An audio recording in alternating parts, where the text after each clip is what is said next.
Hi, George Peterson here from Front of House. We've got a great issue for you this month, starting with our coverage of Here Lies Love on Broadway.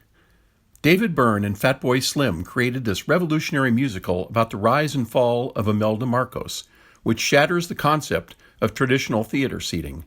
Sound designers M.L. Dog and Cody Spencer talk about this 360-degree immersive project.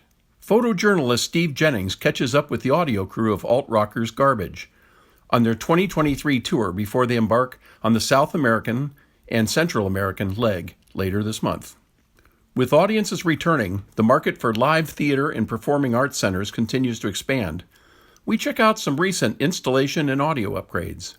Our Parnelli Next Gen interview checks in with former Marine Emily Pierce, who made a career change, starting off as a PA tech and then becoming a systems engineer and RF tech, and is now mixing front of house and monitors for some well-known artists.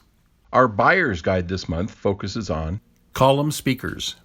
If column speakers bring up painful memories of lo-fi reproduction, then you've probably never heard a modern column array.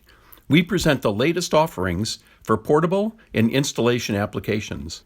We also take an exclusive first look at Allen & Heath's new CQ series of compact digital consoles, engaging in a little bit of behind-the-scenes espionage to get this inside scoop. Designed mainly for kick drum applications, Steve Savanu puts SC Electronics' new BL8 Boundary mic to the test and finds out it does all that and much more. In Sound Sanctuary, John McJunkin ponders the question of church acoustics. So do you go in-house or hire an outside service to make acoustical improvements? That is the question. There's a lot more in this month's issue of Front of House, whether you read it online, in print, or with our way cool, free iPad edition. But wherever you go, whatever you do, don't piss off the sound guy.